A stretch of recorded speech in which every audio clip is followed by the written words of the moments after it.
Muslim ಮಹಿಳೆಯರ ಮನಗೆಲ್ಲಲು BJP plan. ಕರ್ನಾಟಕದಲ್ಲೂ ಮೋದಿ ಭಾಯ್ಜಾನ್ ಕಾರ್ಯಕ್ರಮಕ್ಕೆ ಸಿದ್ಧತೆ. ಲೋಕಸಭಾ ಅಭ್ಯರ್ಥಿ ಕುರಿತು ಅಭಿಪ್ರಾಯ ಸಂಗ್ರಹ. ಭಗವಂತ ಖೂಬಾ ಸಂಗಣ್ಣಗೆ ಟಿಕೆಟ್ ನೀಡುವುದಕ್ಕೆ ವಿರೋಧ ಮಾಡಿದಿರೋದ್ಯಾರು? ಇದೆಲ್ಲವನ್ನ ನೋಡೋಣ ರಣತಂತ್ರ ನ್ಯೂಸ್ ಟಾಪ್ 9ನಲ್ಲಿ. ಈ ಬಾರಿಯ ಲೋಕಸಭೆ ಚುನಾವಣೆಯಲ್ಲೂ ಕರ್ನಾಟಕದಲ್ಲಿ 20ಕ್ಕೂ ಹೆಚ್ಚು ಸ್ಥಾನ ಗೆಲ್ಲಲೇಬೇಕೆಂದು ಪಣತೊಟ್ಟಿರುವ ಬಿಜೆಪಿ ಧರ್ಮಧಾರಿತ ಮತಬುಟ್ಟಿ ಗಟ್ಟಿಗೊಳಿಸಲು ಸಿದ್ಧತೆ ಮಾಡಿದೆ. ಉತ್ತರ ಪ್ರದೇಶದಲ್ಲಿ ಮಾಡಿದಂತೆ ಶುಕ್ರಿಯಾ ಮೋದಿ ಭಾಯ್ಜಾನ್ ಅಂತ ಕಾರ್ಯಕ್ರಮ ಮಾಡಿ ಮುಸ್ಲಿಂ ಮಹಿಳೆಯರ ಮನಗೆದ್ದು ಮತಭೇಟಿಯಾಡುವ ಪ್ಲಾನ್ ಹಾಕೊಂಡಿದೆ. ಸಮಾನತೆ, ಮುಸ್ಲಿಂ ಮಹಿಳೆಯರಿಗೆ ಸಮಾನತೆ, ಸುರಕ್ಷತೆ, ನ್ಯಾಯ, ಅನ್ಯಾಯಗಳಿಗೆ ಒಳಗಾಗದ ರೀತಿಯಲ್ಲಿ ಪ್ರತಿಯೊಂದರಲ್ಲೂ ಅವರಿಗೆ ನ್ಯಾಯ ಮತ್ತು ಸಮಾನತೆಯನ್ನು ಕೊಡಲಿಕ್ಕೆ, ಹಾಗಾಗಿನೇ ಶುಕ್ರಿಯಾ ಮೋದಿ ಭಾಯ್ಜಾನ್ ಅಂತ ನಾವು ಕೊಟ್ಟಿರೋದಲ್ಲ, ಮುಸ್ಲಿಂ ಮಹಿಳೆಯರು ಕರೆದಿರೋದು. ಉತ್ತರ ಪ್ರದೇಶದಲ್ಲಿ ಜನವರಿ 2ರಿಂದ ಈ ಶುಕ್ರಿಯಾ ಮೋದಿ ಭಾಯ್ಜಾನ್ ಕಾರ್ಯಕ್ರಮ ನಡೆಯುತ್ತಿದೆ. ಟ್ರಿಪಲ್ ತಲಾಕ್ ವಿರೋಧಿ ಕಾಯ್ದೆ, ಉಜ್ವಲ ಯೋಜನೆ ಸೇರಿದಂತೆ ಮುಸ್ಲಿಂ ಮಹಿಳೆಯರಿಗೆ ಬಿಜೆಪಿ ಮಾಡಿದ ಕೆಲಸಗಳನ್ನ ಇಟ್ಕೊಂಡು ಪ್ರತಿ ವಿಧಾನಸಭಾ ಕ್ಷೇತ್ರದಲ್ಲಿ 1,000 ಮಹಿಳೆಯರನ್ನ ಸೇರಿಸಿ ಕಾರ್ಯಕ್ರಮ ಮಾಡಲಾಗ್ತಿದೆ.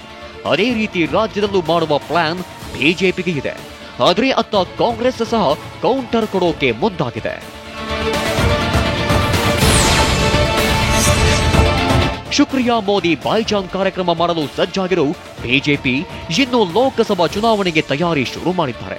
ಇದರ ಭಾಗವಾಗಿ ನಿನ್ನೆ ಬೆಂಗಳೂರಿನ ಯಲಹಂಕದ ಖಾಸಗಿ ರೆಸಾರ್ಟ್ನಲ್ಲಿ ಬಿವೈ ವಿಜಯೇಂದ್ರ ನೇತೃತ್ವದಲ್ಲಿ ಬಿಜೆಪಿ ಲೋಕಸಭಾ ಕ್ಷೇತ್ರಗಳ ಅಭಿಪ್ರಾಯ ಸಂಗ್ರಹ ಸಭೆ ನಡೆಸಿತು. ಕಲ್ಯಾಣ ಕರ್ನಾಟಕ, ಮೈಸೂರು, ತುಮಕೂರು ಕ್ಲಸ್ಟರ್ ಸಭೆ ನಡೆಸಲಾಯಿತು.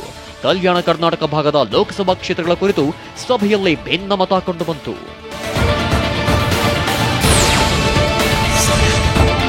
ನಿನ್ನೆ ವಿಜಯೇಂದ್ರ ನೇತೃತ್ವದಲ್ಲಿ ನಡೆದ ಸಭೆಯಲ್ಲಿ ಬೀದರ್ ಕ್ಷೇತ್ರದ ಅಭಿಪ್ರಾಯ ಸಂಗ್ರಹ ವೇಳೆ ಕೇಂದ್ರ ಸಚಿವ ಭಗವಂತ ಖೂಬಾಗೆ ಟಿಕೆಟ್ ನೀಡಬಾರದು ಅಂತ ಪ್ರಭು ಚೌಹಾಣ್ ಹಾಗೂ ಶರಣು ಸಲಗಾರ ಒತ್ತಾಯ ಮಾಡಿದರು. ಇದರಿಂದ ಬೇಸರಗೊಂಡು ಕೇಂದ್ರ ಸಚಿವ ಭಗವಂತ ಖೂಬಾ ಸಭೆಯಿಂದಲೇ ಹೊರ ನಡೆದರು. ಇನ್ನು ಕೊಪ್ಪಳ ಸಂಸದ ಸಂಗಣ್ಣ ಕರಡಿ ಕುಟುಂಬಸ್ಥರಿಗೆ ಟಿಕೆಟ್ ಕೊಡುವುದಕ್ಕೆ ಸಭೆಯಲ್ಲಿ ವಿರೋಧ ಕೇಳಿಬಂತು.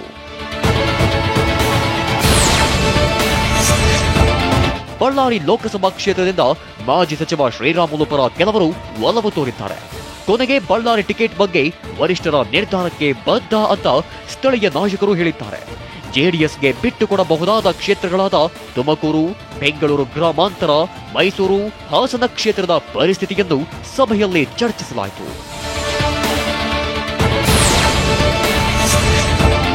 ಒಂದ್ ಕಡೆ ಬಿಜೆಪಿ ಮುಸ್ಲಿಂ ಮಹಿಳೆಯರ ಮತಬುಟ್ಟಿಗಳನ್ನ ಸೆಳೆಯಲು ಪ್ರೋಗ್ರಾಂ ಮಾಡ್ತಿದೆ.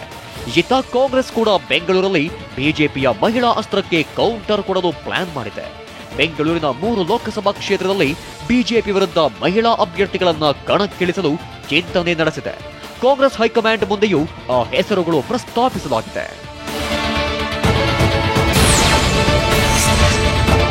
ಬೆಂಗಳೂರು ದಕ್ಷಿಣ ಕ್ಷೇತ್ರಕ್ಕೆ ಮಾಜಿ ಶಾಸಕಿ ಸಚಿವ ರಾಮಲಿಂಗಾರೆಡ್ಡಿ ಪುತ್ರಿ ಸೌಮ್ಯಾರೆಡ್ಡಿಯ ಹೆಸರು ಪ್ರಸ್ತಾಪ ಮಾಡಿದ್ರೆ, ಬೆಂಗಳೂರು ಉತ್ತರಕ್ಕೆ ಕುಸುಮ ಹನುಮಂತರಾಯಪ್ಪ ಹೆಸರು ಪ್ರಸ್ತಾಪ ಮಾಡಿದ್ದಾರೆ. ಹಾಗೇನೆ ಬೆಂಗಳೂರು ಕೇಂದ್ರಕ್ಕೆ ಸಚಿವ ದಿನೇಶ್ ಗುಂಡೂರಾವ್ ಅವರ ಪತ್ನಿ ಟಬು ಗುಂಡೂರಾವ್ ಹೆಸರು ಪ್ರಸ್ತಾಪ ಮಾಡಿದ್ದಾರೆ. ಲೋಕಸಭೆ ಚುನಾವಣೆ ಫೈಟ್ಗೆ ಕಾಂಗ್ರೆಸ್ ಸರ್ವಸನ್ನದ್ಧವಾಗಿದೆ. ಲೋಕಸಭೆಯಲ್ಲೂ ಗ್ಯಾರಂಟಿ ಅಸ್ತ್ರವನ್ನೇ ಬಳಸಲು ಇಂದಿನ ಲೋಕತಂತ್ರ ಸಭೆಯಲ್ಲಿ ನಿರ್ಧರಿಸಲಾಗಿದೆ. ಗ್ಯಾರಂಟಿ ಯೋಜನೆ ಅನುಷ್ಠಾನಕ್ಕೆ ಸಮಿತಿ ರಚನೆ ಮೂಲಕ ಕಾಂಗ್ರೆಸ್ ಅಜೆಂಡಾ ಸೆಟ್ ಮಾಡಿದೆ. ಗ್ಯಾರಂಟಿ ಯೋಜನೆಗಳ ಅನುಷ್ಠಾನ ಸಮಿತಿ ರಚನೆ ಮಾಡಿ ಸಿಎಂ ಮಹತ್ವದ ಘೋಷಣೆ ಮಾಡಿದ್ದಾರೆ. ಈ ಮೂಲಕ ನಿಗಮ ಮಂಡಳಿಗಳಿಗೆ ನೇಮಕವಾಗದೆ ಬೇಸರಗೊಂಡಿರೋರಿಗೆ ಮದ್ದರೆದಿದ್ದು ಒಂದೇ ಕಲ್ಲಲ್ಲಿ 2 ಹಕ್ಕಿ ಹೊಡೆದಿದ್ದಾರೆ.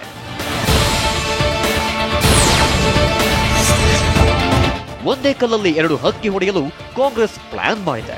ಅದೇಗೆ ಅಂದ್ರೆ, ನಿಗಮ ಮಂಡಳಿಯಲ್ಲಿ ಅಧ್ಯಕ್ಷ ಸ್ಥಾನ ಸಿಗದೆ ಕೆಲ ಕಾರ್ಯಕರ್ತರು ಬೇಸರಗೊಂಡಿದ್ರು. ಹೀಗಾಗಿ ಗ್ಯಾರಂಟಿ ಸಮಿತಿ ರಚನೆ ಮೂಲಕ ಮುಖಂಡರಿಗೆ ಜವಾಬ್ದಾರಿ ಹಂಚಿಕೆ ಮಾಡಲಾಗುತ್ತೆ. ರಾಜ್ಯ ಮಟ್ಟದ ಗ್ಯಾರಂಟಿ ಸಮಿತಿ ಅಧ್ಯಕ್ಷರಿಗೆ ಕ್ಯಾಬಿನೆಟ್ ದರ್ಜೆ ಸ್ಥಾನಮಾನ, 5 ಉಪಾಧ್ಯಕ್ಷರಿಗೆ ರಾಜ್ಯ ಸಚಿವ ಸ್ಥಾನಮಾನ ನೀಡುವ ಮೂಲಕ ನಿಗಮ ಮಂಡಳಿ ಬೇಸರಕ್ಕೆ ಫುಲ್ ಸ್ಟಾಪ್ ಇಡಲು ತಂತ್ರ ಹೆಣೆದಿದ್ದಾರೆ. ಇದರ ಜೊತೆಗೆ ಬೇರೆ ಬೇರೆ ಇಲಾಖೆ ಕಮಿಟಿ ರಚನೆಗೂ ಕಾಂಗ್ರೆಸ್ ಪ್ಲಾನ್ ಮಾಡಿದ್ದು, ಇಲಾಖಾವಾರು ಕಮಿಟಿಗಳಲ್ಲಿ ಪಕ್ಷದ ಮುಖಂಡರಿಗೆ ಸ್ಥಾನಮಾನ ನೀಡಲು ಯೋಜನೆ ಹಾಕೊಂಡಿದೆ.